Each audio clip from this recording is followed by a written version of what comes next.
Well, I don't have a lot of time, obviously, so I want to make a couple of points as forcefully as I can. Number one, which is on the screen.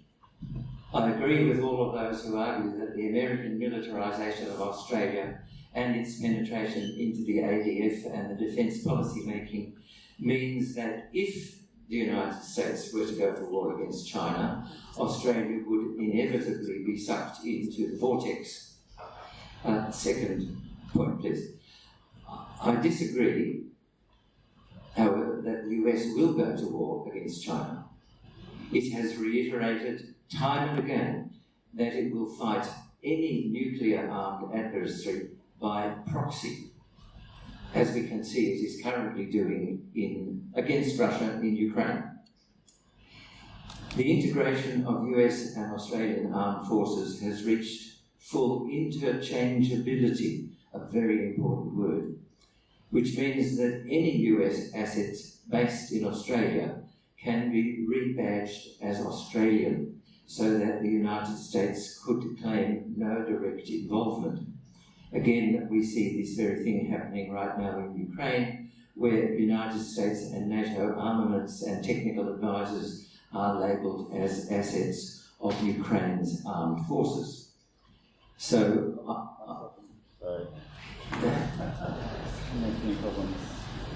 it doesn't matter. So I repeat the assertion that I made in January 2023. The US is not preparing to go to war against China. The US is preparing Australia to go to war against China. The prime directive of the United States foreign and defence policy is to maintain US global supremacy.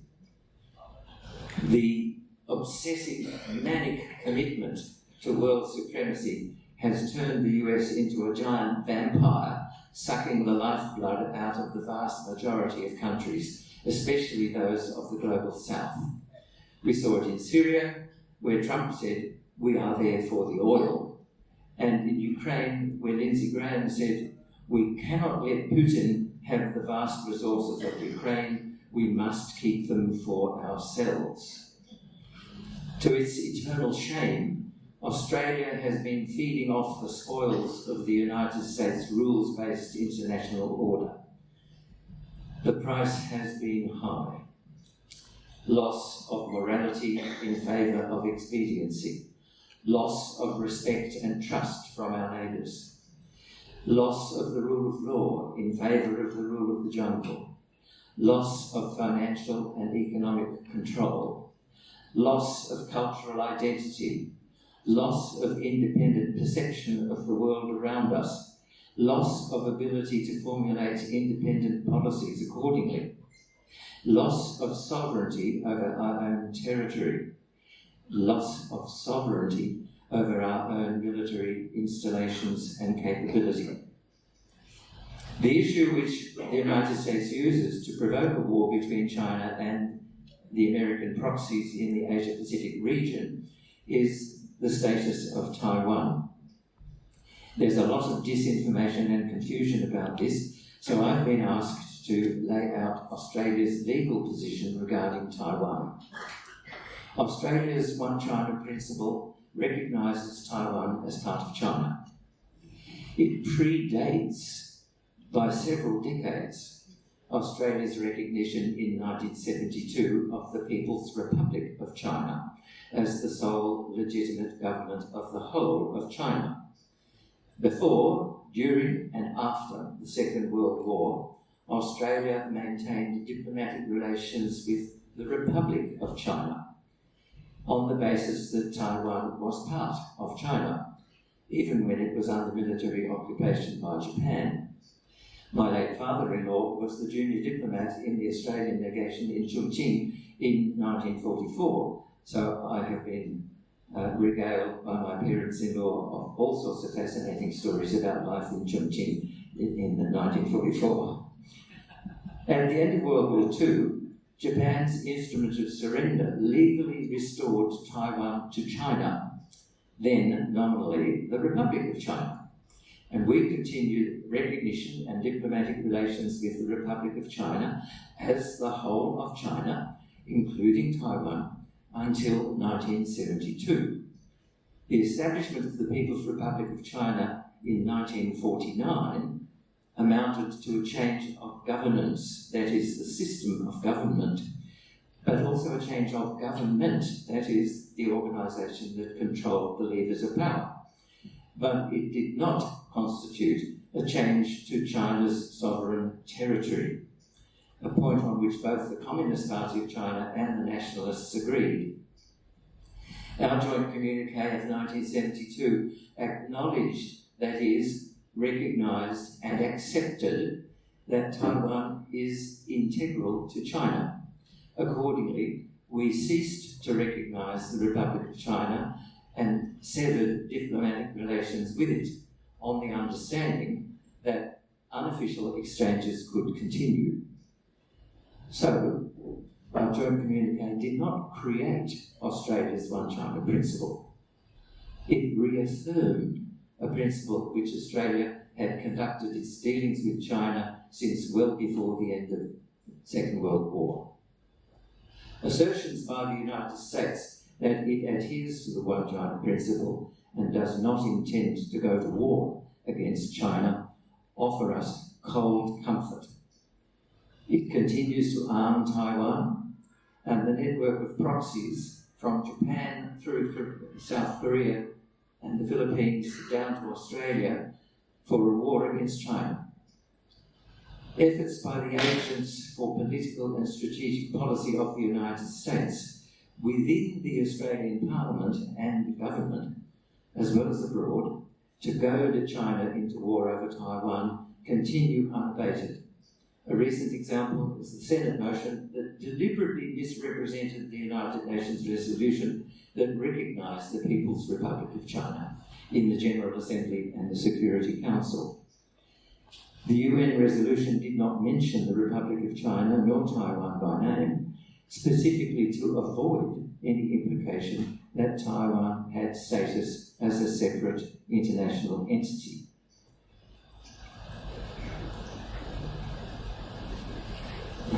Lost the place.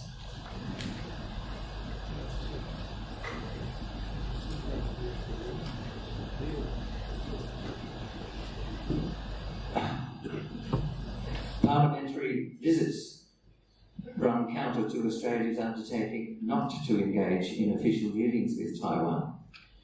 Since Taiwan is integral to China, so-called freedom of navigation by military vessels through the Taiwan Strait are actually a violation of China's sovereign territory and of the law of the sea, which it purports to uphold. Those freedom of navigation also undermines Australia's One China principle. Remarkably, China has so far taken no action against such intrusions. The People's Republic of China has long committed to the peaceful social, economic, and eventually political reintegration of the people of Taiwan into the life of the nation. It has, however, reserved the right to use force as a last resort to prevent the separation of Taiwan from the sovereign territory of China. If we encourage elements in Taiwan to declare independence, we simply bring the prospect of war closer. The notion that China poses a military threat to mainland United States is ludicrous. Likewise, China does not pose a military threat to Australia. Australia is now committed to spending $3.5 million per day for the next 30 years. I did the math last night. To acquire an offensive capability against the fictitious China threat, a capability which might never materialise since the United States and the United Kingdom have reserved the right to withhold delivery if it would deplete their own requirements. And we won't get our money back. While not a military threat, China has real potential to dismantle United States world hegemony, sustained by the US dollar as the global reserve currency and currency of exchange. Donald Trump, on the campaign trail, spelled it out starkly that losing the dominance of the dollar would be like losing World War III. And that is why the US has been trying so hard to stifle China's technological innovation, especially in high-end semiconductor production, as Vijay explained.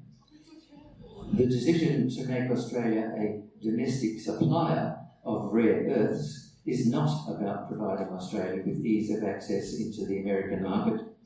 It is about enabling the United States to control to whom Australia can sell and from whom it can receive investment in order to deny supply to China, another loss of our sovereignty. China's economic strength creates the possibility of an alternative to the rules-based order for international trade and finance. That's Washington speak for supremacy.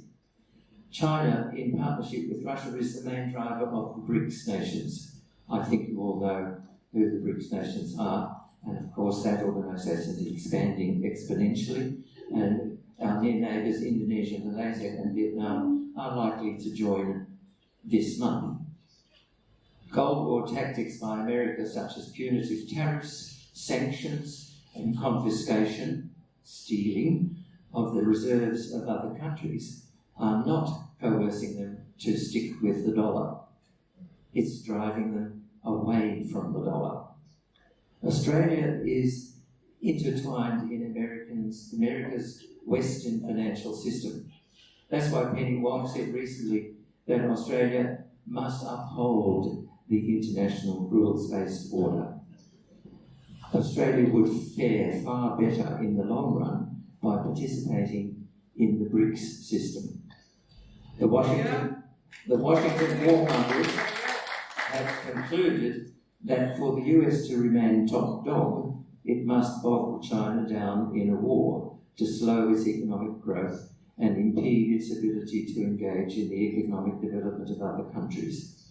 This approach was spelled out in the last iteration of the National Defence Strategy, which also made it clear that the United States would instigate such a war by proxy without direct engagement by US forces. At the moment, Taiwan still seems wary of triggering the mainland into military action. 60% of the vote for the presidency went to the two anti-separatist parties in Taiwan. The pro-independent Democratic Progressive Party lost significantly in the parliamentary elections in Taiwan.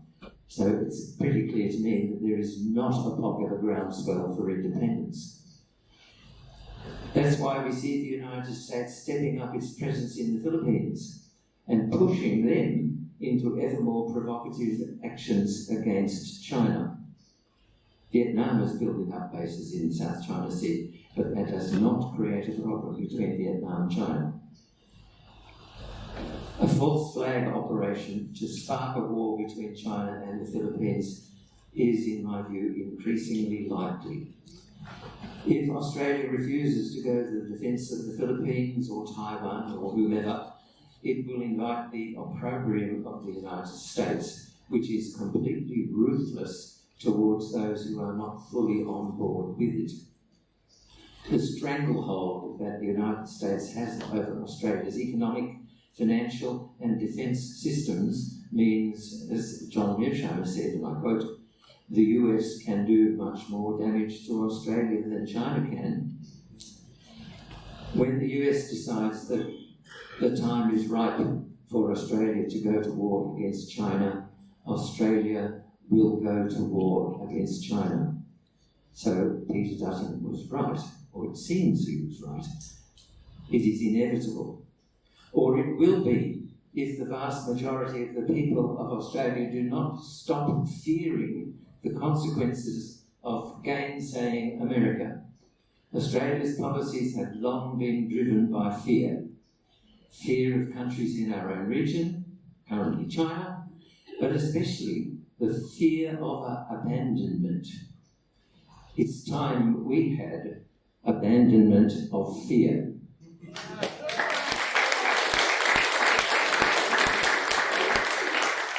Just as a footnote, a war against China may turn out to be the least of our worries. Australia is now on a list of 47 countries that are dangerous to Russia. Russia has said that if US weapons are used by Ukraine to strike deep into Russia, it will regard that as a joint strike and retaliate against United States assets anywhere in the world. What better target than Pine Gap or other US bases in Australia, since Russia could thereby avoid striking mainland United States and so possibly avoid a nuclear exchange. Thank you.